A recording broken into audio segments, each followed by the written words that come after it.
Carl Jung exposes the shadow that hides behind every energy vampire.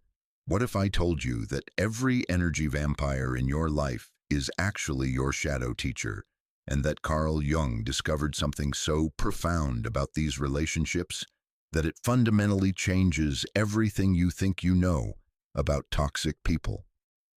The truth I'm about to share with you isn't found in any popular psychology book. It's buried deep in Jung's most complex writings, hidden behind layers of psychological jargon that most people never penetrate.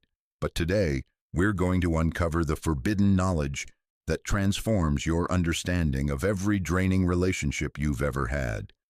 Here's what Jung discovered that will shatter your current worldview. Energy vampires aren't the monsters we think they are. They're mirrors, reflecting back the unintegrated shadow aspects of our own psyche.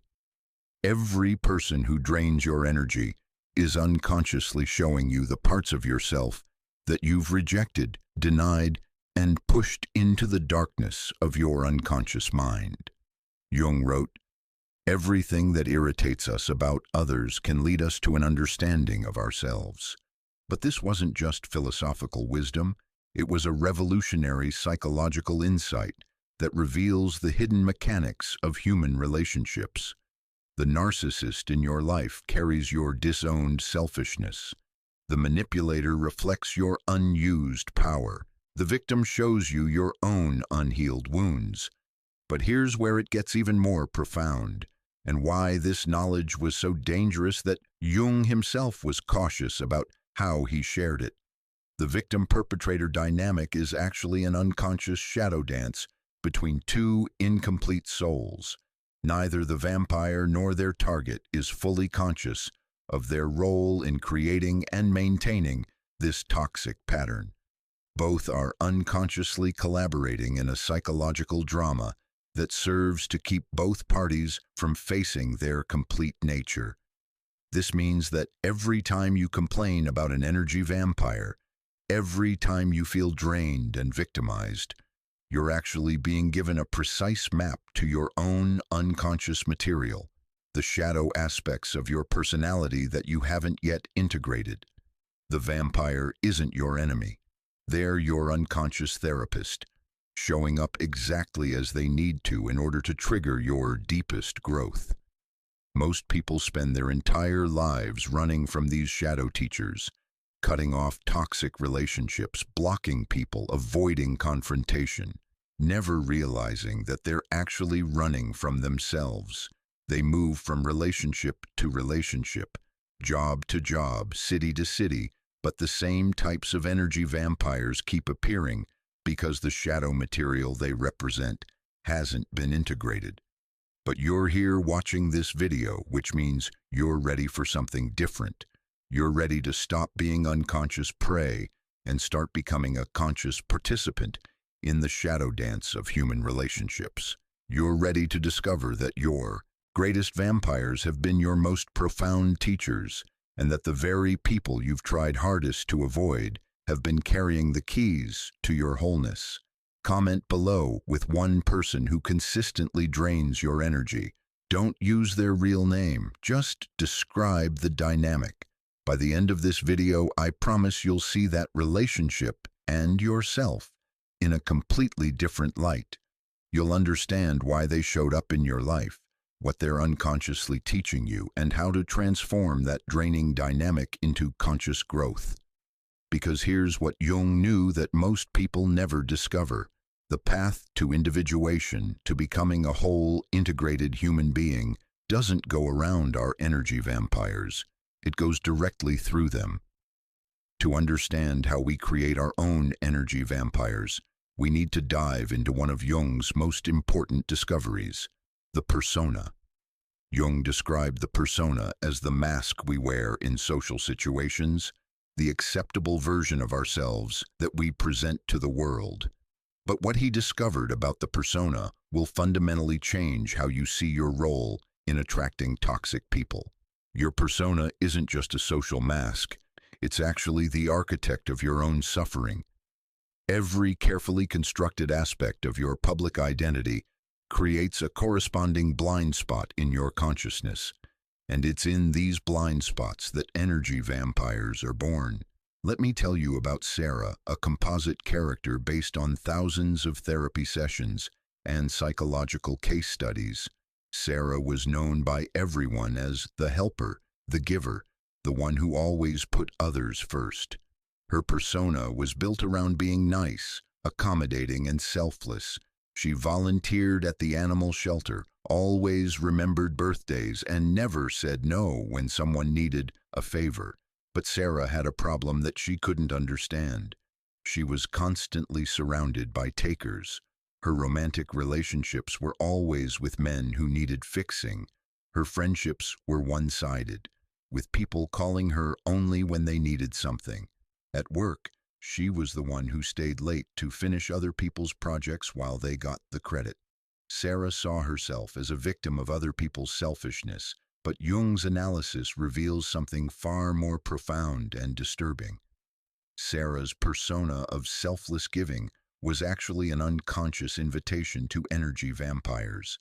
Her need to be seen as good and helpful created a psychological vacuum that naturally attracted people who needed someone to give to them without reciprocation.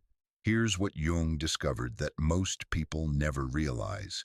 Our personas don't just attract certain types of people, they actually create them. Sarah's excessive niceness enabled and encouraged the selfish behavior in others. By never setting boundaries, never expressing her own needs, never showing healthy selfishness, she unconsciously trained the people around her to treat her as a resource rather than a person. But the story gets even more psychologically complex. Jung realized that Sarah's persona of selfless giving wasn't actually about helping others. It was about avoiding her own shadow. Deep in Sarah's unconscious was her own disowned selfishness, her own needs and desires that she had labeled as bad and pushed into the darkness. Every time someone took advantage of Sarah's giving nature, they were unconsciously expressing the selfishness that Sarah couldn't allow herself to feel.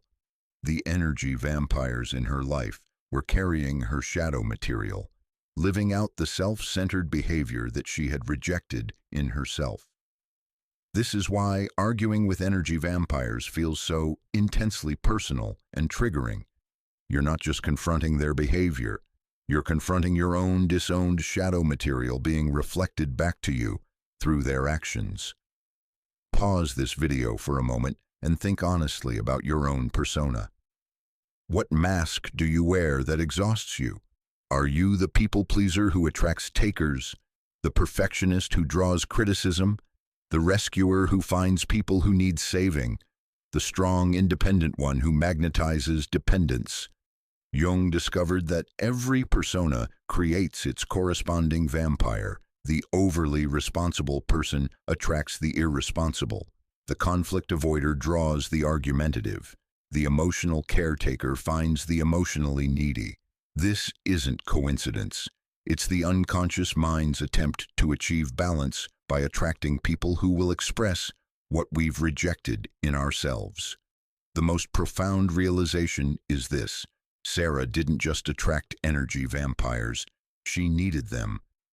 On an unconscious level, her identity as the good person required other people to be the selfish ones so she could maintain her superior moral position. Her giving wasn't pure generosity. It was unconscious manipulation designed to make others indebted to her and to reinforce her self-image as morally superior. This is what Jung meant when he wrote about the shadow of the persona. Every public mask casts a shadow, and that shadow contains not just what we've rejected in ourselves, but also the hidden motivations behind our seemingly positive traits. The vampire-victim relationship is actually an unconscious contract between two people who both benefit from maintaining their roles. The vampire gets their needs met, and the victim gets to maintain their superior moral identity. Both parties unconsciously collaborate to avoid confronting their complete nature. Understanding this doesn't mean blaming the victim or excusing the vampire's behavior. It means recognizing that unconscious patterns are running both people, and that consciousness is the only way out of the cycle. When Sarah began to see how her persona was creating her experiences, she could begin to make conscious choices about how to relate to others. The first step is always recognizing that your persona, your carefully constructed public identity, isn't who you really are.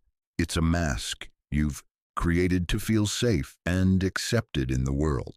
But as Jung discovered, the price of wearing that mask is attracting people who will challenge it in the most uncomfortable ways possible. Your energy vampires aren't random occurrences in your life. They're precise reflections of your persona's shadow, showing up to teach you about the parts of yourself you haven't yet integrated. The question isn't how to avoid them, it's how to learn from them. Now that we understand how our personas unconsciously create energy vampires, we need to look at the other side of this dynamic, what's actually happening inside the mind of the vampire themselves. Because Jung's most revolutionary insight was that energy vampires aren't evil beings. They're wounded souls projecting their disowned vulnerabilities onto others. Let me introduce you to David, a composite character who represents the psychological anatomy of the classic energy vampire. David was the kind of person who dominated conversations, always had to be right, criticized others constantly, and seemed to feed off conflict and drama. Everyone who worked with David felt drained after interacting with him. He was aggressive, demanding, and appeared to have no empathy for how his behavior affected others. On the surface, David looked like a textbook narcissist, someone so self-centered and entitled that he felt justified in taking energy from everyone around him. But Jung's analysis reveals something far more complex and tragic happening beneath David's vampire behavior. Jung wrote, "The shadow is a moral problem that challenges the whole ego personality." What he discovered was that people like David aren't actually as confident and self-absorbed as they appear. Instead, they're desperately trying to avoid confronting their own deep vulnerability, insecurity, and emotional wounds. David's vampire behavior, his need to dominate, criticize, and control, was actually his unconscious strategy for avoiding his own disowned weakness. Deep in his shadow were feelings of inadequacy, fear of abandonment, and a profound terror of being seen as weak or needy. His aggressive persona was elaborate psychological armor designed to protect him from experiencing these vulnerable feelings. But here's where Jung's insight becomes truly profound. David's hunger for energy wasn't about taking something from others. It was about trying to connect with his own disowned life force. Through early trauma or societal conditioning, David had been cut off from his own natural vitality and emotional authenticity. His vampire behavior was his unconscious attempt to feel alive and connected again. When David criticized others, he was unconsciously trying to project his own self-criticism onto them so he wouldn't have to feel it himself. When he dominated conversations, he was trying to avoid the terror of being ignored or dismissed. When he created drama and conflict, he was unconsciously seeking the emotional intensity that would make him feel real and connected. The tragedy is that David's vampire behavior actually prevented him from getting what he most desperately needed: genuine connection, acceptance, and love. His aggressive persona pushed people away, confirming his deepest fear that he was unlovable and had to fight for every scrap of attention and validation. Jung realized that energy vampires are trapped in a psychological prison of their own making. They're so terrified of their own vulnerability that they've created elaborate defense mechanisms that ensure they never have to feel their authentic emotions. But these same defense mechanisms cut them off from their own life force and from genuine connection with others. This is why arguing with energy vampires feels so frustrating and pointless. You're not dealing with their true self. You're dealing with their shadow defense system. The more you try to reason with them, the more threatened they feel, and the more vampiric their behavior becomes. But Jung's insight offers us something that changes everything. Compassionate understanding of the vampire's unconscious predicament actually breaks the feeding cycle. When you can see through their aggressive behavior to the wounded child underneath, you stop being reactive to their provocations. You stop feeding their vampire system with your emotional reactions. David's unconscious search for wholeness was actually the same search that drives all human beings. The search for integration, for becoming complete, for reconnecting with the parts of ourselves we've lost or disowned. The vampire's methods are unconscious and harmful, but their underlying drive is toward healing and connection. This doesn't mean you should tolerate abusive behavior or try to be someone's unpaid therapist. It means recognizing that vampire behavior is always a distorted expression of unmet psychological needs. The vampire is seeking in others what they can't access in themselves: emotional vitality, security, validation, love. When you understand this, you can begin to relate to energy vampires from a place of consciousness rather than unconscious reactivity. You can see their behavior for what it really is: a desperate, unconscious attempt to feel whole without taking it personally or getting drawn into their drama. Jung discovered that every vampire carries the seeds of their own healing, but they can't access it while they're unconsciously projecting their disowned material onto others.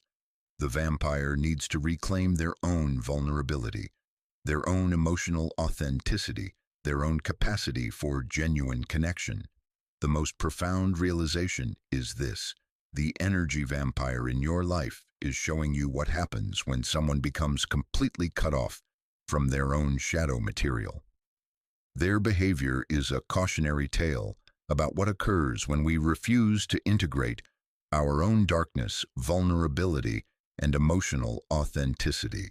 Every vampire you encounter is unconsciously asking the same question: can you see through my armor to the wounded person underneath? Can you hold space for my pain without being destroyed by my defenses? Most people can't, which is why the vampire continues their unconscious search, moving from person to person, relationship to relationship, always seeking but never finding the connection they desperately need. But you're learning to see differently. You're developing the capacity to recognize the human being behind the vampire behavior, and in doing so, you're freeing both of you from the unconscious dance of predator and prey. Here comes Jung's most profound and disturbing revelation about energy vampire relationships, one that will completely flip your understanding of yourself and force you to confront an uncomfortable truth about your own unconscious mind. Are you ready for this? You don't just attract energy vampires randomly. You unconsciously choose them because they carry the disowned parts of yourself that you refuse to integrate. The selfish vampire carries your rejected selfishness. The angry vampire carries your suppressed rage. The manipulative vampire expresses the power you're afraid to own. The victim vampire displays the helplessness you won't acknowledge in yourself. This isn't victim blaming. This is Jung's discovery about how the unconscious mind operates. Your psyche has an intelligence that your conscious ego doesn't understand. It deliberately attracts people who will force you to confront the shadow material you've been avoiding. Your vampires aren't accidents, they're unconscious appointments with your own wholeness. Let me share something personal that illustrates this principle, because understanding this concept requires brutal honesty about our own unconscious patterns. Several years ago, I found myself in a relationship with someone I can only describe as an emotional vampire. She was demanding, never satisfied, constantly critical, and seemed to require endless amounts of validation and attention. I felt completely drained by the relationship, but couldn't seem to extract myself from it. For months, I saw myself as the victim of her vampiric behavior. I told friends how unreasonable she was, how nothing I did was ever good enough, how exhausting it was to be with someone so needy and critical. I was convinced that I was a generous, patient person being taken advantage of by someone selfish and insatiable. But when I began to apply Jung's principles to my own situation, I made a discovery that shattered my self-image. This woman wasn't randomly vampiric. She was expressing my own disowned neediness, my own hunger for validation, my own critical inner voice that I had never acknowledged. She was living out the parts of my personality that I had labeled as unacceptable and pushed into my shadow. I realized that on some unconscious level, I had chosen her precisely because she would express these qualities for me. Through her behavior, I could experience my own neediness and criticism at a safe distance without having to admit that these qualities existed within myself. I could maintain my self-image as the giving, patient one, while she played out the demanding, critical one. The most disturbing realization was that I needed her vampiric behavior to maintain my own identity. Her excessive neediness made me feel generous. Her criticism made me feel patient. Her emotional volatility made me feel stable. I wasn't just tolerating her vampire behavior, I was unconsciously encouraging it because it served my ego's need to feel superior. This is what Jung meant when he wrote about unconscious attraction patterns. We don't choose our relationships based on conscious compatibility. We choose them based on unconscious complementarity. We attract people who will express what we can't, carry what we won't, and be what we refuse to become. Every quality that you judge most harshly in others is likely a disowned part of your own shadow. The narcissist you despise carries your own self-love that you've rejected as selfish. The victim you find so irritating displays your own powerlessness that you refuse to acknowledge. The controller you resist mirrors your own need for security and predictability. This is why vampire relationships feel so intensely personal and triggering. You're not just reacting to their behavior, you're reacting to your own disowned material being reflected back to you through their actions. The vampire is showing you aspects of yourself that you've never consciously integrated. But here's where this gets even more psychologically complex. The vampire-victim dynamic is actually a double projection. While you're projecting your disowned shadow onto the vampire, they're simultaneously projecting their disowned vulnerability onto you. You see them as selfish because you can't admit your own selfishness. They see you as weak because they can't acknowledge their own weakness. Both parties in the vampire relationship are avoiding their complete nature by projecting parts of themselves onto the other. The victim gets to maintain their self-image as good and giving while the vampire expresses their rejected selfishness. The vampire gets to maintain their self-image as strong and independent while the victim expresses their disowned vulnerability. This mutual projection creates a psychological prison where both people are trapped in rigid roles, unable to access their full humanity.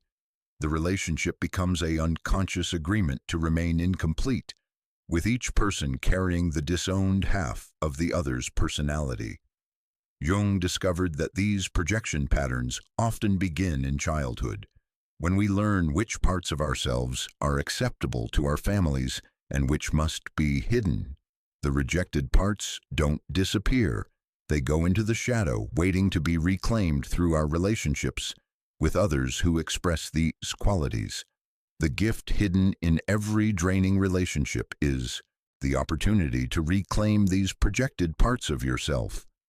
When you can recognize that the vampire's behavior is showing you something about your own unconscious mind, you can begin the process of integration that leads to wholeness.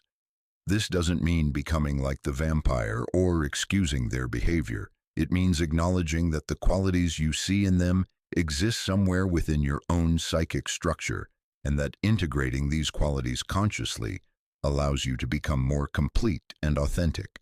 What trait do you judge most harshly in others? What behavior triggers the strongest reaction in you? That's your disowned shadow calling for integration. That's your unconscious mind using other people to show you what you haven't yet accepted in yourself. The vampire in your life isn't your enemy. They're your unconscious therapist, your shadow teacher, your appointment with wholeness. They're showing up exactly as they need to in order to trigger your integration process. The question isn't how to avoid them, it's how to learn from them and reclaim the parts of yourself they're carrying for you. Jung discovered that the unconscious mind operates through archetypal patterns, universal templates that shape human behavior and experience. When it comes to energy vampires, there are 4 primary archetypal patterns that appear consistently across cultures and throughout history. Understanding these archetypes will give you a precise map for identifying the vampire dynamics in your life and the shadow material they're asking you to integrate. The victim vampire, the wounded child. Archetype. The first archetypal pattern is the victim vampire, who operates from what Jung called the wounded child archetype. These are people who seem perpetually helpless, constantly in crisis, always needing rescue. They drain energy through their apparent powerlessness, making others feel responsible for their emotional state and life circumstances. Linda is a perfect example of this archetype. She's always calling friends in tears about her latest catastrophe. Her car broke down, her boss is unfair, her boyfriend is neglecting her, her health is failing. She never seems to take action to solve her problems, but she requires hours of emotional support and advice that she never follows. People around Linda feel guilty if they don't help, but exhausted by her endless needs. The shadow gift of the victim vampire is showing you your own disowned powerlessness and need for support. If Linda consistently drains your energy, it's because she's expressing the helpless part of yourself that you've rejected. Perhaps you pride yourself on being strong and independent, never asking for help, never showing vulnerability. Linda carries this disowned neediness for you. The victim vampire appears in your life to teach you that it's human to sometimes need help, to feel overwhelmed, to be vulnerable. The integration process involves acknowledging your own helplessness, without becoming chronically dependent and offering support to others, without taking responsibility for their choices. The critic vampire, the perfectionist shadow. The second archetype is the critic vampire, who operates from the perfectionist shadow. These are people who seem to find fault with everything and everyone, constantly pointing out what's wrong, what could be better, what isn't good enough. They drain energy through relentless criticism and judgment. Michael embodies this archetype perfectly. Nothing is ever quite right in Michael's world. The restaurant service is too slow, his colleagues' work is sloppy, his wife's cooking needs improvement, his children's grades could be higher. He presents himself as having high standards, but his constant criticism makes everyone around him feel inadequate and defensive. The shadow gift of the critic vampire is showing you your own disowned perfectionism and self-criticism. If Michael's behavior triggers you intensely, it's because he's expressing the critical inner voice that you've tried to silence in yourself. Perhaps you've learned to be accepting and non-judgmental on the surface, but underneath you have harsh standards for yourself and others. Michael appears in your life to teach you that having standards and discernment isn't wrong, but using criticism as a weapon against yourself and others is destructive. The integration process involves acknowledging your own inner critic while learning to express discernment in constructive ways. The controller vampire, the authoritarian father-mother. The third archetype is the controller vampire, who operates from the authoritarian parent archetype. These are people who need to dominate and control their environment and the people in it. They drain energy through their need to micromanage, make decisions for others, and impose their will on every situation. Robert is a classic controller vampire. He has strong opinions about everything and expects others to follow his lead. In meetings, he dominates the conversation.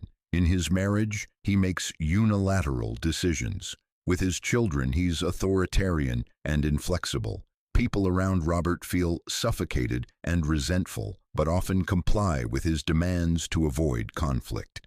The shadow gift of the controller vampire is showing you your own disowned authority and personal power. If Robert's controlling behavior triggers you, it's because he's expressing the powerful, decisive part of yourself that you've rejected. Perhaps you've learned to be overly accommodating, always deferring to others, never asserting your own needs or opinions. Robert appears in your life to teach you that having personal power and making decisions isn't selfish. It's necessary for healthy functioning. The integration process involves acknowledging your own authority while learning to exercise power in collaborative rather than dominating ways. The chaos creator, the trickster energy. The fourth archetype is the chaos creator, who operates from what Jung called the trickster archetype. These are people who seem to create drama and instability wherever they go. They drain energy through emotional volatility, unpredictability, and their ability to turn any situation into a crisis. Jennifer embodies this archetype. She's the friend who always has some dramatic situation unfolding. She's fighting with someone, starting new projects she'll never finish, making impulsive decisions that create chaos for everyone around her. Life is never boring with Jennifer, but it's exhausting because you never know what emotional storm is coming next. The shadow gift of the chaos creator is showing you your own disowned spontaneity, emotional authenticity, and creative chaos. If Jennifer's unpredictability drives you crazy, it's because she's expressing the wild, spontaneous part of yourself that you've rejected. Perhaps you pride yourself on being stable, predictable, and emotionally controlled. Jennifer appears in your life to teach you that some chaos and emotional authenticity is necessary for creativity and aliveness. The integration process involves acknowledging your own need for spontaneity while learning to create conscious change rather than destructive drama. The vampire identification map. Each of these vampire archetypes reveals a different aspect of the human shadow that we typically reject in ourselves. The victim shows us our disowned vulnerability. The critic reveals our hidden perfectionism. The controller expresses our rejected authority. The chaos creator carries our disowned wildness. The key to using this framework is recognizing which vampire archetype triggers you most intensely, because that's likely the shadow material you most need to integrate. Your strongest reactions point directly to your most disowned parts. Most people have encountered all four archetypes, but there's usually one that feels particularly draining or triggering. That's your primary shadow teacher, the archetype carrying the disowned parts of yourself that your unconscious mind most needs to reclaim for wholeness. Remember, these archetypes aren't meant to label people as inherently vampiric. They're meant to help you understand the unconscious dynamics at play in draining relationships. Everyone has the potential to express any of these patterns when they're operating from their shadow. And everyone has the opportunity to integrate these energies consciously. The goal isn't to avoid these archetypes, but to understand what they're teaching you about yourself and to develop the consciousness to relate to them without being drained. When you can see the human being behind the vampire behavior, you transform both the relationship and yourself. Now we're going to explore Jung's most advanced teaching about vampire relationships, the intricate psychological mechanism he called projection. This is where everything you think you know about toxic relationships gets turned inside out, because Jung discovered that vampire relationships are actually unconscious shadow exchanges where both parties are projecting their disowned darkness onto each other. Jung wrote, "Everything unconscious is projected." This simple statement contains one of the most profound insights into human psychology ever discovered. It means that whatever we haven't integrated consciously in ourselves, we will see and react to in other people. Our unacknowledged shadows don't stay buried. They get projected onto our relationships, creating the exact dynamics we're trying to avoid. Let me break down how this double projection mechanism works in vampire relationships, because understanding this will fundamentally change how you see every draining person in your life. When Sarah, our perpetual helper, encounters David, our workplace vampire, both are unconsciously projecting their disowned shadow material onto each other. Sarah sees David as purely selfish and narcissistic because she can't acknowledge her own selfishness and need for attention. David sees Sarah as weak and pathetic because he can't admit his own vulnerability and need for connection. But here's what makes this so psychologically complex. Both projections are simultaneously true and false. David does behave selfishly, but not because he's inherently narcissistic, because he's unconsciously carrying Sarah's disowned selfishness along with his own. Sarah does appear vulnerable, but not because she's inherently weak, because she's unconsciously carrying David's disowned vulnerability along with her own. Each person in the vampire relationship becomes a screen onto which the other projects their rejected shadow material. The relationship becomes a psychological theater where both people are acting out the disowned parts of each other's personality.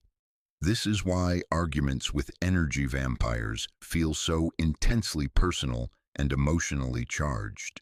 You're not just confronting their behavior, you're confronting your own disowned material being reflected back to you through their actions.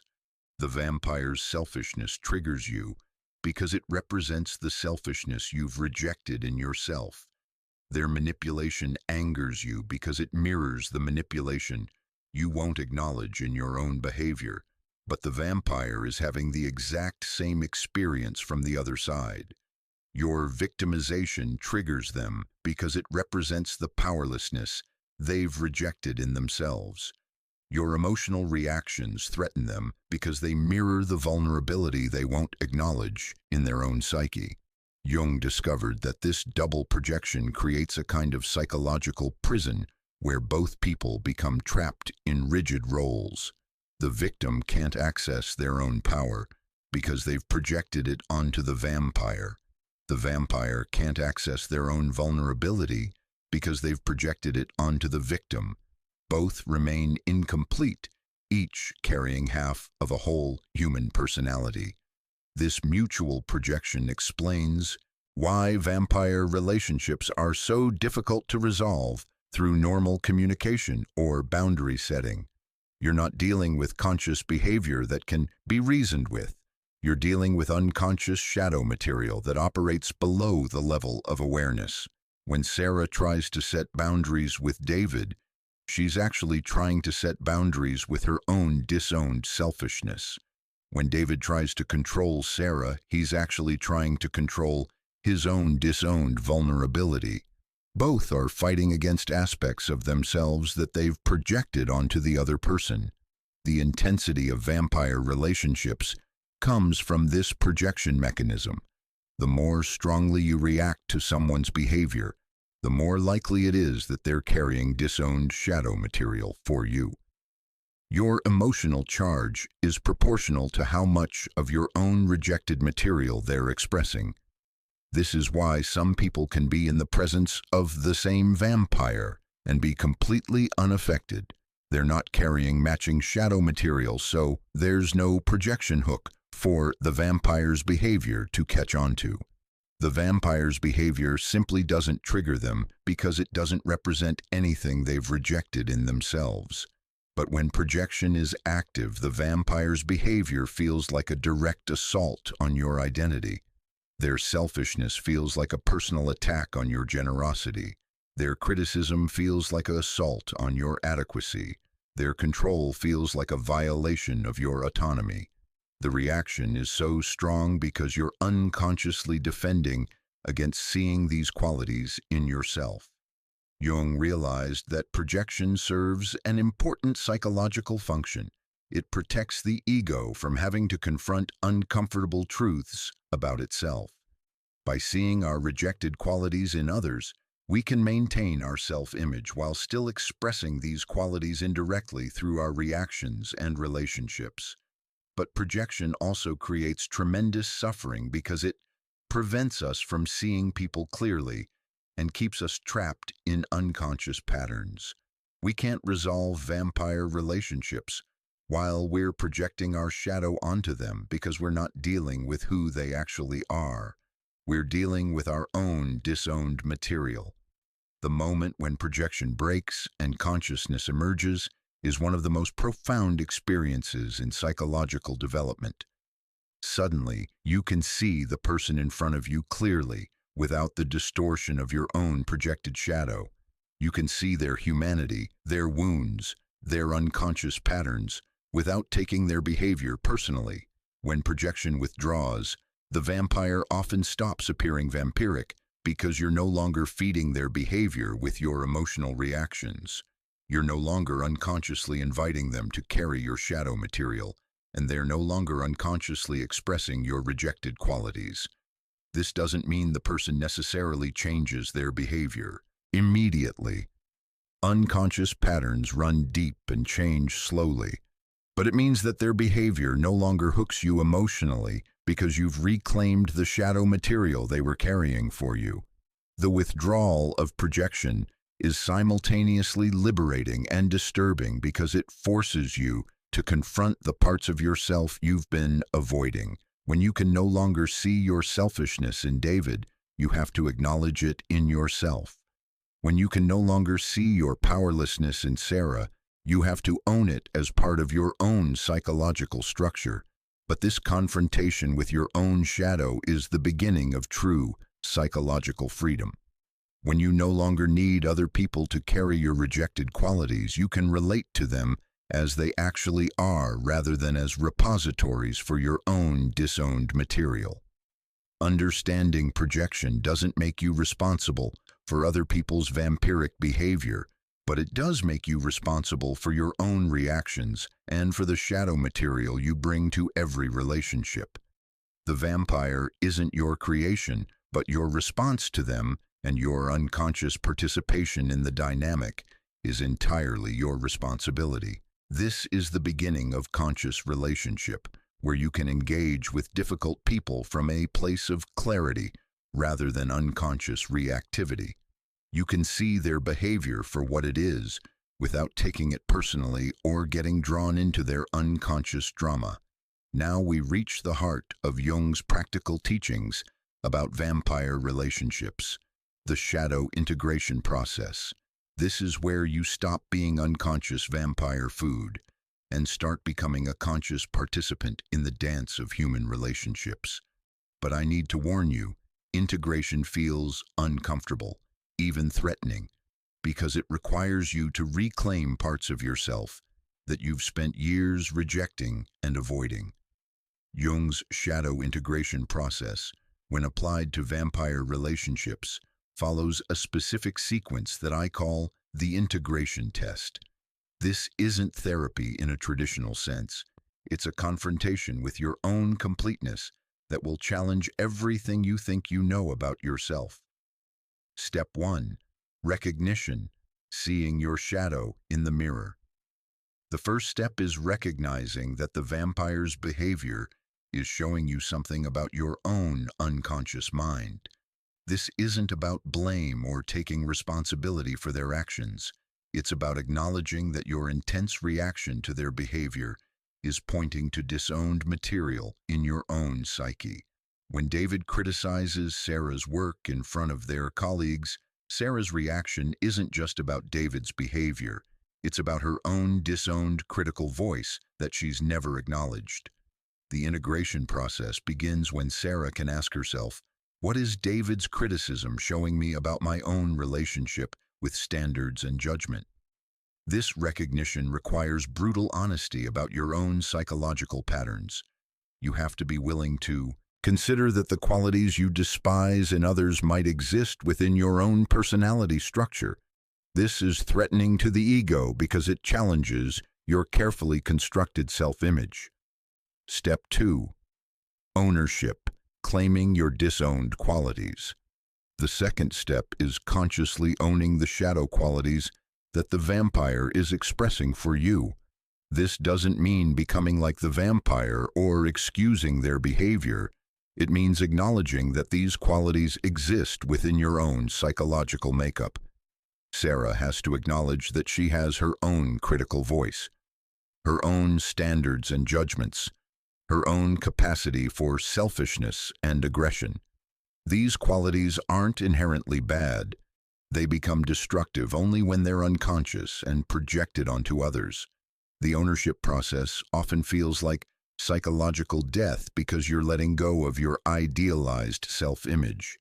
The good person identity that Sarah has built her life around must expand to include the critical person, the selfish person, the aggressive person that she's always rejected. Step 3. Integration, conscious expression of shadow qualities. The third step is learning to express these shadow qualities consciously rather than projecting them onto others.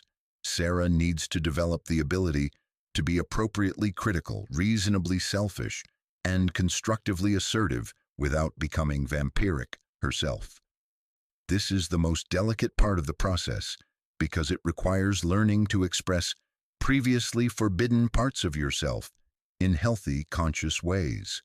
Sarah must learn to set boundaries, expressing her aggressive shadow, ask for what she needs, expressing her selfish shadow, and give constructive feedback, expressing her critical shadow. The integration process is like learning to dance with parts of yourself you've been fighting against your entire life. It requires developing a new relationship with qualities you've labeled as bad or unacceptable. Step 4. Conscious relationship, engaging without projection. The fourth step is learning to relate to the vampire without projecting your shadow onto them or absorbing their projections of you. This means seeing their behavior clearly without taking it personally or getting emotionally hooked by their provocations. When Sarah has integrated her own critical nature, David's criticism no longer triggers her because she's no longer trying to maintain an identity as the person who never criticizes. She can see his behavior as his own psychological pattern rather than a reflection of her inadequacy. This doesn't mean becoming cold or disconnected. It means relating from consciousness rather than unconscious reactivity. Sarah can choose how to respond to David's behavior based on what's appropriate for the situation, rather than reacting from her wounded ego. Step 5. Transformation, becoming a conscious mirror. The fifth step is the most advanced, becoming a conscious mirror for others rather than an unconscious projection. Screen. When you've integrated your own shadow material, you can hold space for others to see their own unconscious patterns without taking on their psychological content. Sarah, having integrated her own shadow, can now interact with David in a way that reflects his behavior back to him without judgment or reactivity. She becomes a clear mirror that shows him his own patterns, potentially catalyzing his own integration process. The shadow dialogue technique. Here's a practical exercise that facilitates this integration process. When you notice yourself strongly reacting to someone's vampiric behavior, engage in this internal dialogue. First, identify the specific behavior that's triggering you. David is being dismissive and controlling in this meeting. Second, ask yourself what quality this behavior represents. He's expressing dominance, authority, and disregard for others' opinions. Third, explore where these qualities exist in your own psyche. Where do I have my own need to dominate? Where do I dismiss others' opinions? Where do I use my authority in controlling ways? Fourth, acknowledge these qualities without judgment. I have my own controlling tendencies. I have my own opinions about how things should be done. I have my own desire to be heard and respected. Fifth, consider how you might express these qualities consciously. How can I assert my authority appropriately? How can I express my opinions without dismissing others? How can I influence situations without controlling people? The discomfort of integration. I need to emphasize that integration feels deeply uncomfortable because you're dismantling the psychological structures you've used to feel good about yourself. The person who has always prided themselves on being nice has to acknowledge their own capacity for meanness. The person who has always been strong has to own their vulnerability. The person who has always been giving has to recognize their selfishness. This discomfort is why most people avoid integration and continue to project their shadow onto others. It's psychologically easier to see our rejected qualities in other people than to acknowledge them in ourselves. But this avoidance keeps us trapped in unconscious patterns and vampire relationships. The integration process often triggers what Jung called the dark night of the soul, a period where your old identity structures are dissolving but new ones haven't yet formed. You might feel confused about who you really are, guilty about acknowledging your shadow qualities, or frightened about losing your moral superiority. But this discomfort is temporary and necessary. It's the birth pain of psychological wholeness. On the other side of integration is a more authentic, complete, and genuinely compassionate version of yourself. Sarah's transformation. Let me continue Sarah's story to show you what integration looks like in practice. As Sarah began to acknowledge her own critical nature, selfish desires, and aggressive impulses, her relationship with David began to change dramatically. Instead of absorbing his criticism and feeling victimized, Sarah could recognize David's behavior as his own psychological pattern. She could see his criticism as information about his internal state rather than truth about her adequacy. She could respond to his aggression with appropriate boundaries rather than passive compliance. More importantly, Sarah began expressing her own needs and opinions more directly. She started saying no to requests that weren't reasonable. She began giving her colleagues honest feedback instead of always being supportive. She expressed her own ideas in meetings instead of always deferring to others. These changes felt terrifying to Sarah initially because they challenged her identity as the nice person. But as she integrated these previously forbidden aspects of herself, she became more authentic, more effective, and paradoxically, more genuinely kind because her kindness was no longer compulsive or manipulative. The most remarkable change was that David's vampiric behavior toward Sarah largely stopped. Without her unconscious invitation to carry her shadow material, without her emotional reactivity feeding his aggressive patterns, David had to find other ways to deal with his own psychological content. This doesn't mean David immediately became conscious or stopped his vampiric patterns with others. Individual transformation is each person's responsibility, but it means that Sarah was no longer unconsciously participating in the vampire dynamic. Sarah had passed the integration test. She had reclaimed the projected parts of herself and learned to relate to others from wholeness rather than incompleteness. She was no longer vampire food. She had become conscious. The integration test isn't a one-time event. It's an ongoing process of recognizing and reclaiming the parts of yourself that you've been projecting onto others. Each vampire relationship offers a new opportunity to become more complete, more authentic, and more conscious. But integration also comes with great responsibility. Once you understand these psychological dynamics, you can no longer claim ignorance about your role in creating your relationships. You become responsible for your own shadow material and for the consciousness you bring to every interaction. This is the beginning of true psychological freedom, the freedom to relate to others as they are rather than as repositories for your own disowned qualities, the freedom to respond from consciousness rather than unconscious reactivity, the freedom to be authentically yourself rather than maintaining a false persona. Your vampires have been your teachers, showing you the parts of yourself that you need to integrate for wholeness. The question is, are you ready to stop being their student and start being conscious? Before we go any deeper into Jung's teachings about vampire relationships, I need to address something crucial: how this knowledge can be weaponized and misused.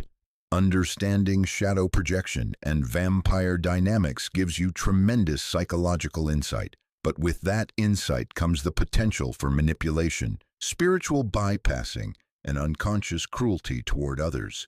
Jung himself was deeply concerned about this shadow aspect of psychological knowledge. He wrote, "The privilege of a lifetime is to become who you truly are," but he also warned that psychological insights could easily be used to inflate the ego and justify harmful behavior toward others.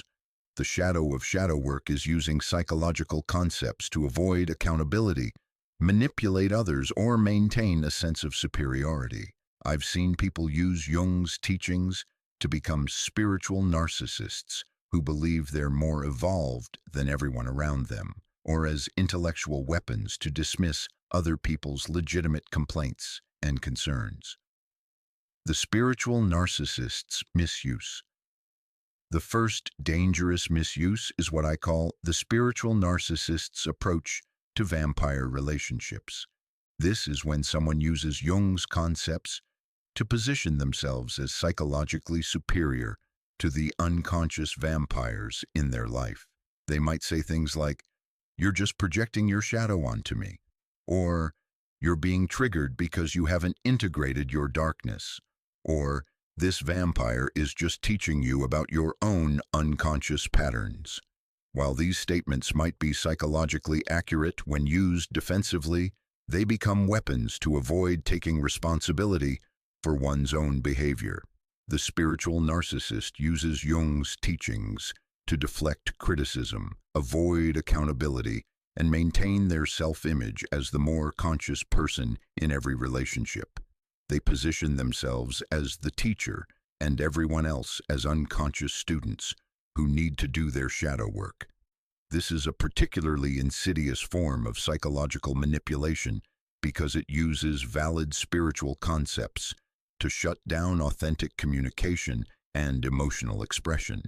The person on the receiving end feels crazy because they're being told that their legitimate concerns are just projections or unconscious reactions. The gaslighter's toolkit. Another dangerous misuse is when people use shadow projection theory to gaslight others. They might tell someone who's experiencing genuine mistreatment, "You're attracting this because of your own unconscious patterns," or "You're creating your own vampires through your shadow material." While it's true that we all have unconscious patterns that influence our relationships, this doesn't mean that victims of abuse or exploitation are responsible for the harmful behavior of others. Using Jung's concepts to blame victims for their mistreatment is a profound distortion of his teachings. True Jungian shadow work always begins with radical self-honesty about your own patterns, not analysis of other people's unconscious motivations.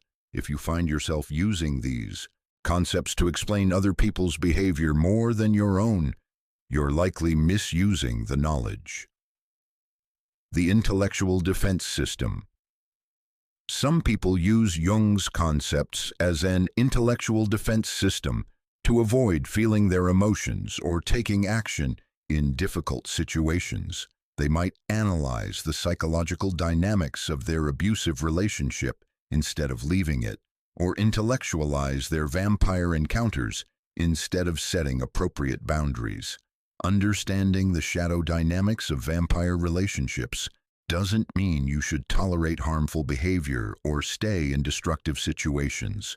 Consciousness includes the wisdom to know when to engage and when to withdraw, when to work on yourself and when to protect yourself from genuinely harmful people. Jung never suggested that understanding someone's psychological patterns means you should subject yourself to their unconscious behavior indefinitely. Compassionate understanding of another person's shadow doesn't require self-sacrifice or endless patience with harmful actions. The projection deflection. Perhaps the most common misuse is what I call projection deflection, using the concept of projection to avoid looking at your own behavior.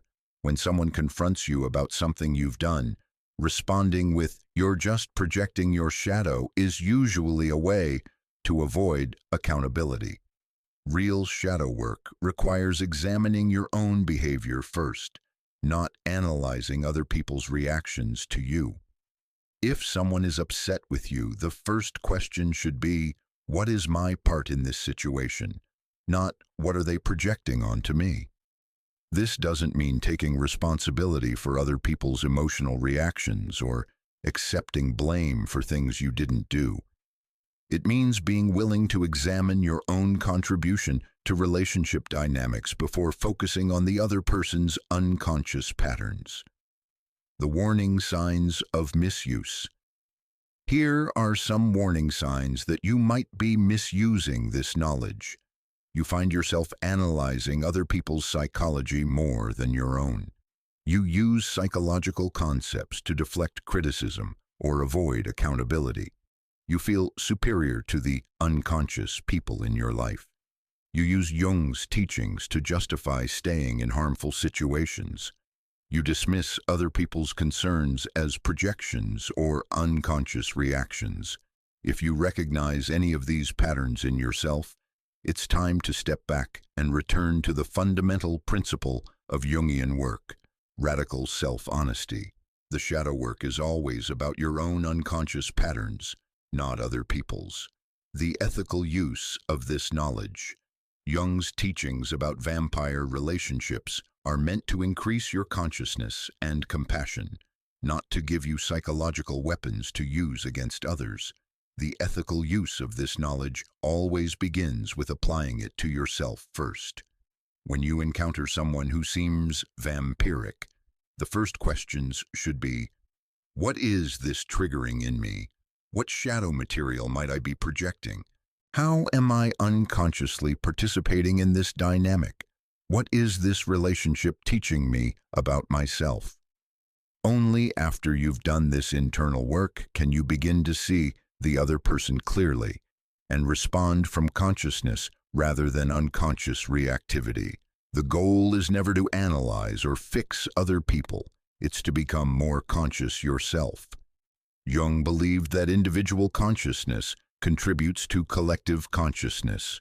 When you do your own shadow work and stop projecting onto others, you're contributing to the healing of human relationships in general.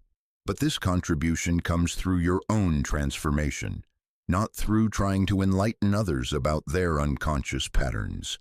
The responsibility of knowledge. Understanding Jung's teachings about vampire relationships gives you tremendous responsibility. You can no longer claim ignorance about your own unconscious patterns or your role in creating your relationships. You become accountable for the shadow material you bring to every interaction. This accountability is both liberating and burdensome. It's liberating because you're no longer a victim of unconscious forces. You have the tools to understand and transform your relationships.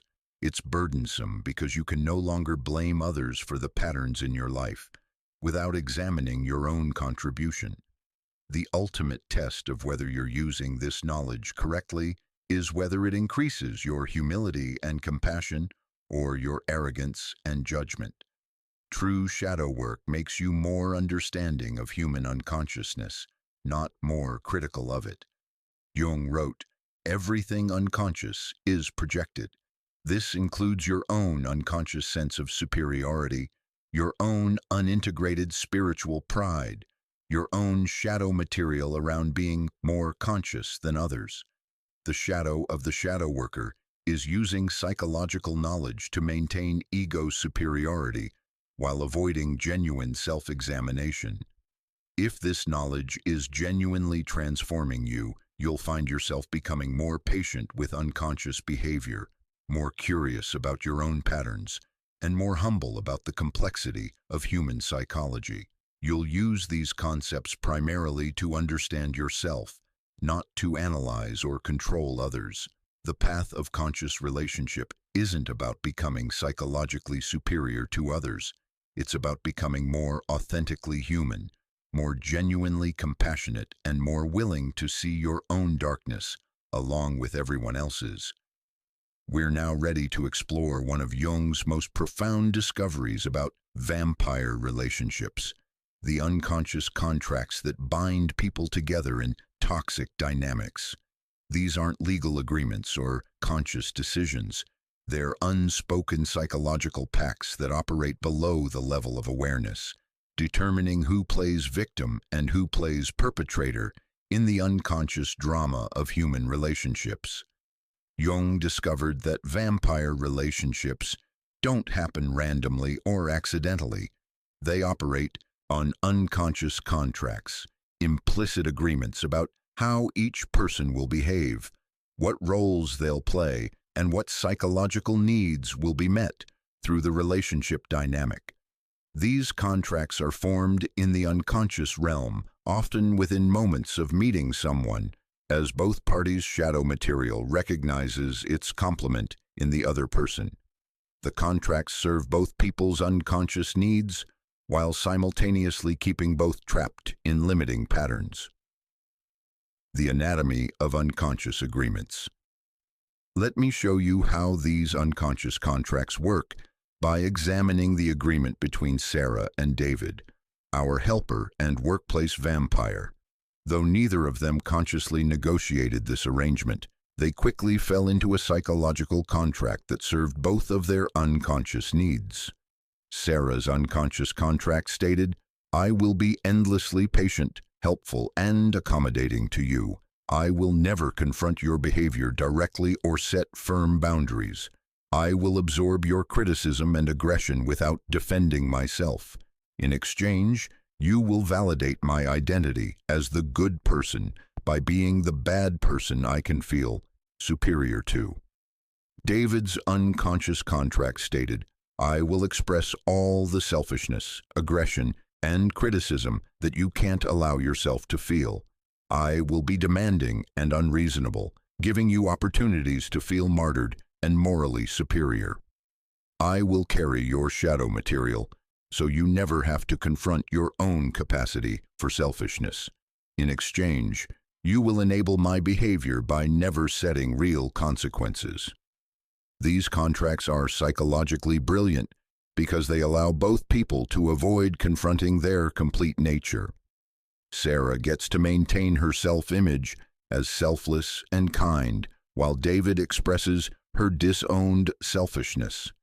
David gets to maintain his self-image as strong and independent, while Sarah expresses his disowned vulnerability. But these contracts also create psychological prisons where both people remain incomplete, each carrying half of a whole human personality.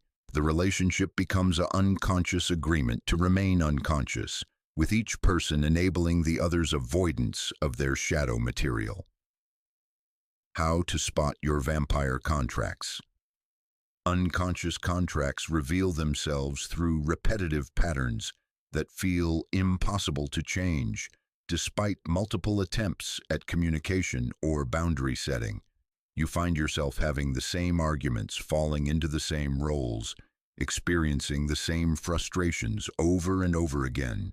The contracts are maintained through what Jung called unconscious collusion, both parties unconsciously cooperating to maintain the familiar dynamic, even when it's causing them suffering. Change feels threatening because it would require both people to confront parts of themselves they've been avoiding. Here are some signs that you're operating under unconscious vampire contracts. You find yourself repeatedly explaining basic respect or consideration to someone, but nothing changes. You feel like you're talking to a wall when you try to address problematic behavior. The other person seems to forget agreements or boundaries you've set. You notice that you're playing a role that doesn't feel authentic but seems impossible to escape. You find yourself making excuses for someone's behavior or feeling responsible for their emotions. The relationship dynamic feels familiar in an uncomfortable way, reminding you of childhood family patterns. You feel trapped in cycles of giving and being disappointed, or taking and feeling empty. The renegotiation process. Breaking unconscious vampire contracts requires making the implicit agreement explicit and then consciously renegotiating the terms. This is delicate work because unconscious contracts serve important psychological functions for both people, even when they're causing suffering. The first step is recognizing the unconscious agreement you've been operating under. Sarah had to acknowledge that she had unconsciously agreed to be David's emotional dumping ground in exchange for feeling morally superior to him. This recognition was threatening to her self-image because it revealed her own hidden motivations. The second step is withdrawing from your side of the unconscious contract. Sarah had to stop playing the victim role, stop absorbing David's criticism without response, stop enabling his behavior by avoiding confrontation.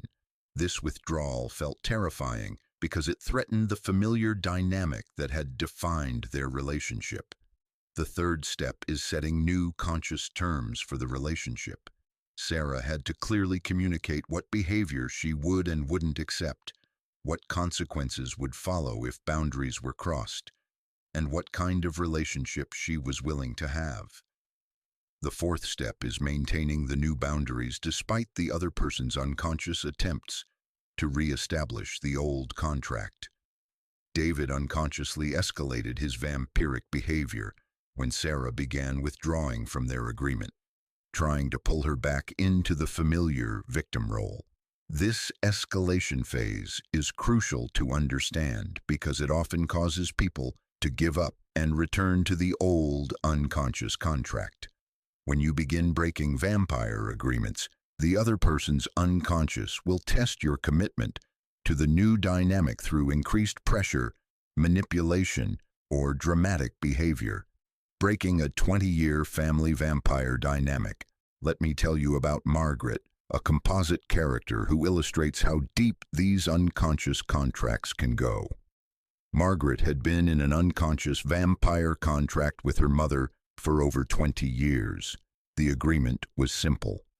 Margaret would be the responsible, successful daughter who took care of her mother's emotional and practical needs, and her mother would be the needy, dramatic victim who validated Margaret's identity as the good daughter. Margaret's mother called her daily with crises that needed solving, financial problems that needed Margaret's help, health scares that required Margaret's attention. Margaret felt guilty and obligated to respond to every crisis, sacrificing her own needs and relationships to maintain her mother's stability. The unconscious contract stated that Margaret would be endlessly available and responsible, while her mother would be helpless and needy. This arrangement served both their unconscious needs. Margaret got to feel important and needed, while her mother got to avoid taking responsibility for her own life. But the contract was destroying Margaret's own life. She couldn't maintain healthy romantic relationships because her mother always came first. She couldn't pursue her own dreams because her mother's crises consumed her time and energy. She felt resentful but guilty about her resentment. Breaking this contract required Margaret to confront some uncomfortable truths about herself. She had to acknowledge that she had unconsciously encouraged her mother's dependence because it made her feel valuable. She had to recognize that her identity as the good daughter required her mother to be the helpless mother. The renegotiation process was intense and painful.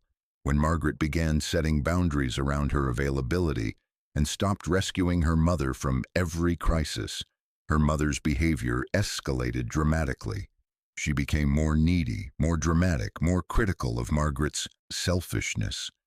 But Margaret maintained her new boundaries because she understood that this escalation was her mother's unconscious attempt to re-establish the old contract.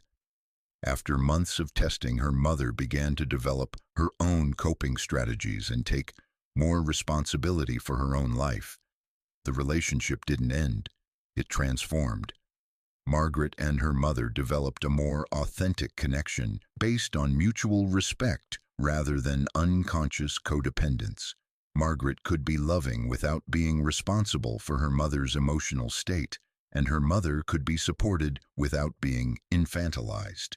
The fear of contract breaking unconscious vampire contracts triggers deep fears because these agreements often serve as identity stabilizers. Sarah was terrified of confronting David because it would force her to see her own aggressive, selfish nature. Margaret was terrified of setting boundaries with her mother because it challenged her identity as the good daughter.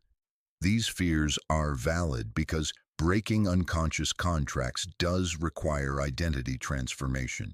You can't maintain the same self-image while changing the fundamental dynamics of your relationships. The person who has always been the helper must integrate their own neediness. The person who has always been the giver must acknowledge their own selfishness. But on the other side of this fear is psychological freedom. When you're no longer bound by unconscious contracts, you can relate to others authentically rather than from compulsive role-playing. You can choose your responses based on what's appropriate rather than what maintains the familiar dynamic. The collective impact of contract breaking. Jung believed that individual consciousness contributes to collective transformation. When you break unconscious vampire contracts in your own relationships, you're contributing to the healing of toxic relationship patterns in the broader culture. Every unconscious contract you renegotiate makes it easier for others to examine their own vampire agreements. Every boundary you maintain models healthy relationship dynamics for others. Every victim role you refuse to play weakens the collective pattern of unconscious codependence. Breaking vampire contracts isn't just personal healing, it's cultural healing. You're helping to evolve human consciousness by refusing to participate in unconscious relationship dynamics. The unconscious contracts that bind us to energy vampires are ultimately contracts with our own limitations. When we break these agreements, we're not just freeing ourselves from toxic relationships. We're freeing ourselves to become more complete, authentic, and conscious human beings. Your vampire relationships have been unconscious agreements to remain unconscious, but consciousness is always available as soon as you're willing to renegotiate the terms of engagement.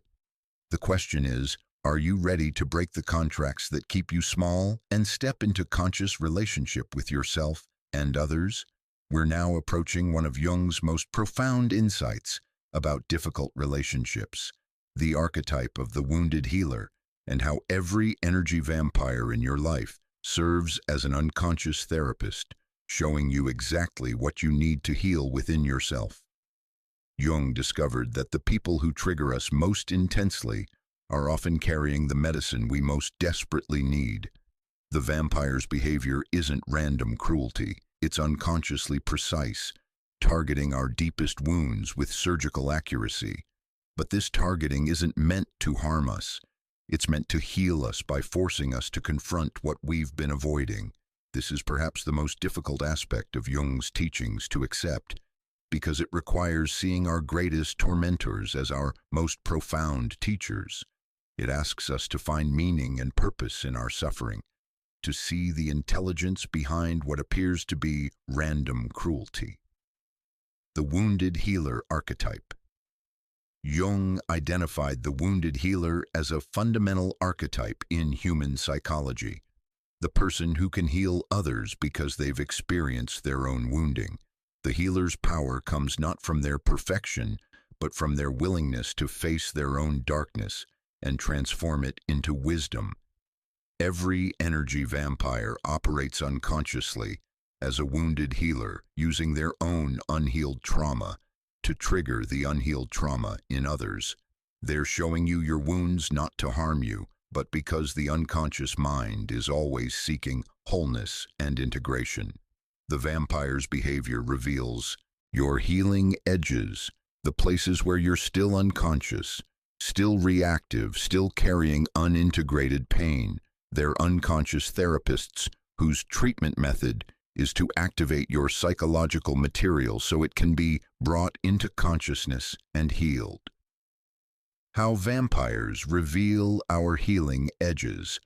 Let me illustrate this with the story of Jennifer, a composite character whose narcissistic boss became her unexpected shadow teacher. Jennifer worked for a man she described as a textbook narcissist. He took credit for others' work, never acknowledged his mistakes, demanded constant praise, and created a toxic work environment through his need for admiration. For months, Jennifer felt victimized by his behavior. She spent countless hours complaining to friends about his selfishness, his lack of empathy, his impossible demands. She saw herself as the victim of his narcissistic abuse, trapped in a job she couldn't leave because of financial obligations. But when Jennifer began applying Jung's principles to her situation, she made a discovery that transformed her understanding of the entire dynamic. Her boss wasn't randomly narcissistic. He was expressing her own disowned need for recognition, appreciation, and acknowledgement. Jennifer realized that she had spent her entire life being the modest, self-effacing person who never asked for credit or recognition. She had rejected her own healthy narcissism, her natural need to be seen and appreciated for her contributions. Her boss was living out the grandiose, attention-seeking behavior that she had pushed into her shadow. More profoundly, Jennifer discovered that her boss was triggering her deepest childhood wound, the feeling of being invisible and unappreciated. His behavior forced her to confront the pain of never feeling valued for who she was, of always having to earn love through achievement and service to others. The gift extraction process. Jung taught that every difficult person in our lives carries a gift for us, but the gift is often hidden beneath layers of painful triggering behavior. The gift extraction process involves looking beyond the vampire's behavior to understand what they're unconsciously teaching you about yourself. The first step is identifying what specific behavior or quality in the vampire triggers you most intensely. Jennifer was most triggered by her boss's grandiosity and demand for attention. This pointed directly to her own disowned need for recognition. The second step is exploring how this triggering quality exists within your own psychological structure. Jennifer had to acknowledge that she too had a need for appreciation, recognition, and admiration, needs that she had labeled as narcissistic and pushed into her shadow. The third step is understanding what childhood wound this trigger relates to. Jennifer's reaction to her boss's attention-seeking behavior was connected to her childhood experience of having her achievements overlooked and her emotional needs dismissed. The fourth step is integrating the shadow quality consciously. Jennifer had to learn to express her need for recognition appropriately, to ask for credit when it was due, and to acknowledge her own contributions without guilt or shame. The fifth step is transforming the wound into wisdom. Jennifer's experience with narcissistic behavior, both in her boss and in herself, gave her profound insight into the human need for recognition and the pain that occurs when this need is met in unconscious manipulative ways. The narcissistic boss as shadow teacher. As Jennifer worked through this process, her relationship with her boss began to change dramatically. She could see his behavior as his own unconscious attempt to meet legitimate psychological needs rather than as personal attacks on her worth. She began setting appropriate boundaries around his demands, while also acknowledging his contributions when they were genuine. She started expressing her own need for recognition directly rather than resenting his attention-seeking behavior. Most importantly, Jennifer began doing her own healing work around her childhood invisibility wound. She realized that her boss had shown up in her life to force her to confront this unhealed pain and to develop her own healthy relationship with recognition and appreciation. The profound shift was that Jennifer stopped seeing her boss as her enemy and started seeing him as her unconscious teacher. His difficult behavior had forced her to develop qualities she never would have developed otherwise: assertiveness, boundary setting, and the ability to ask for what she needed. This doesn't mean Jennifer became friends with her boss or that she excused his harmful behavior. It means she could see the purpose behind their difficult relationship and extract the psychological gifts it offered without taking his behavior personally. The universal pattern. This pattern appears consistently in vampire relationships. The person who abandons you teaches you about your own capacity for commitment. The person who criticizes you shows you your own inner critic. The person who manipulates you reveals your own unused power. The person who ignores you forces you to develop your own internal validation. Every vampire carries the medicine for a specific wound in your psyche. The controlling vampire teaches you about boundaries and personal authority. The victim vampire shows you your own powerlessness and need for rescue. The chaos creator forces you to develop stability and centeredness. The vampire's behavior might be unconscious and harmful, but it serves a purpose in your psychological development. It activates dormant potentials within you, forces you to develop strength in areas where you were weak, and brings unconscious material into consciousness where it can be healed. Why this teaching method is so intense. The reason vampire relationships feel so intense and painful is that they're targeting our deepest, most protected wounds. The unconscious mind doesn't teach gentle lessons. It creates experiences intense enough to break through our psychological defenses and force us to confront what we've been avoiding.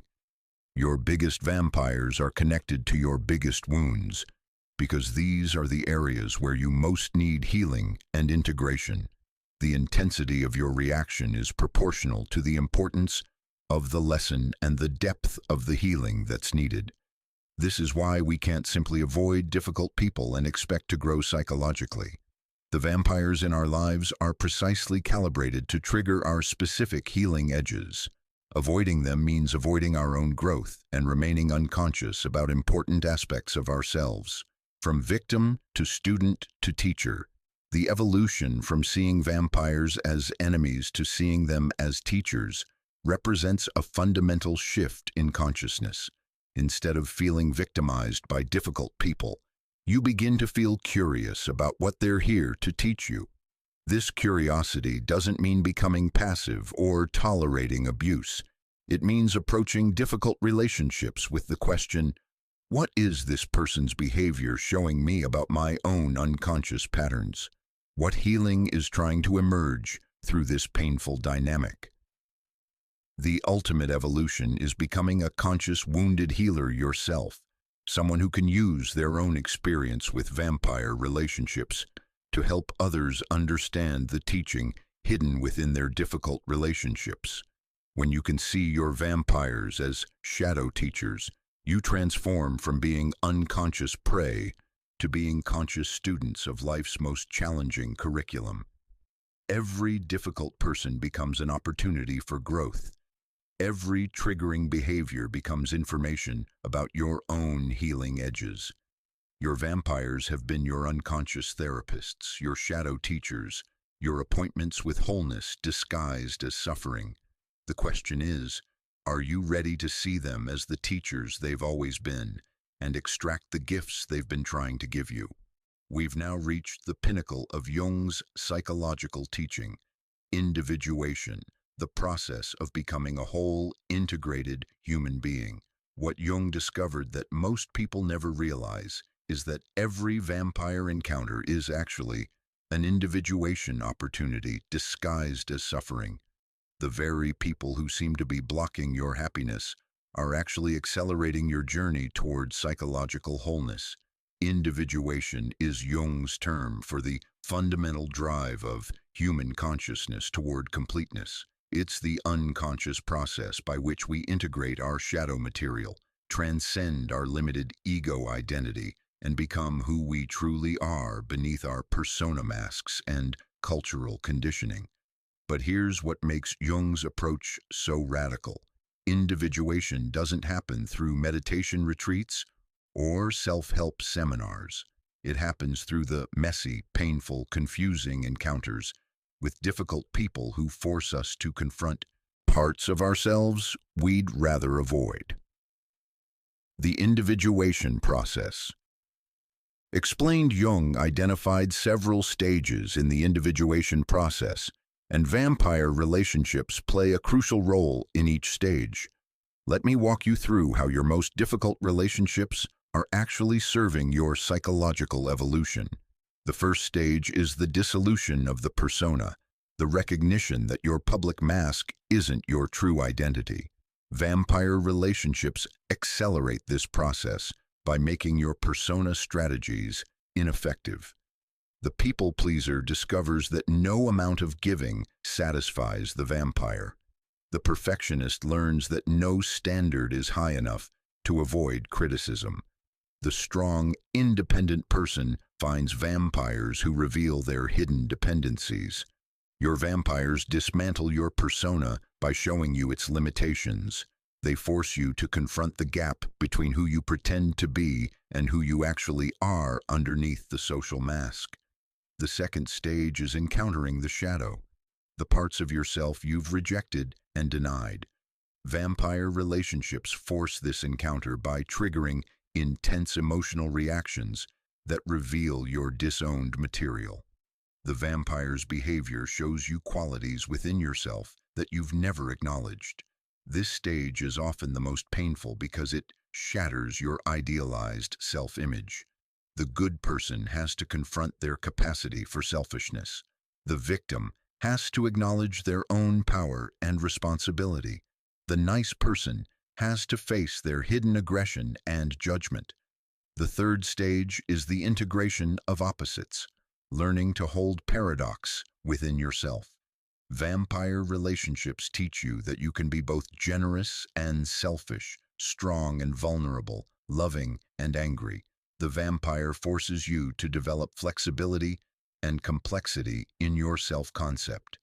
The fourth stage is the development of the authentic self, the emergence of who you truly are beyond your ego identifications and social roles.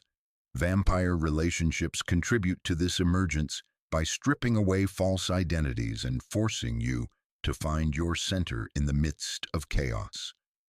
How vampire relationships accelerate growth.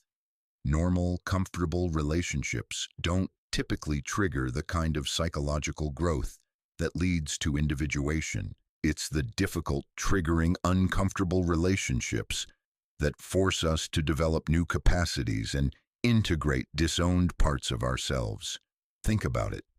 If everyone in your life was easy to get along with, agreeable and supportive, you would never need to develop boundaries, assertiveness, discernment, or resilience. You would remain psychologically undeveloped, living within the narrow confines of your comfort zone. Vampire relationships force you out of psychological childhood and into maturity. They teach you that the world doesn't revolve around your needs, that other people have their own unconscious patterns and limitations, and that you need to develop internal resources rather than depending on external validation. The controlling vampire teaches you about personal authority and the courage to resist manipulation. The critical vampire forces you to develop internal validation and self-acceptance.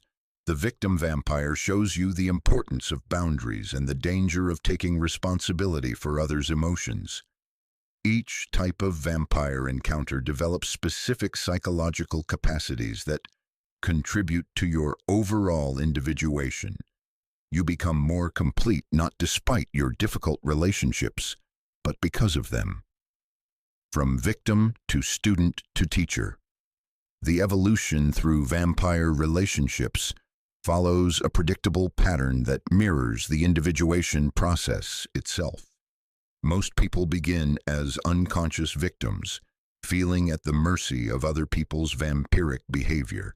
They see themselves as innocent sufferers and the vampires as cruel perpetrators.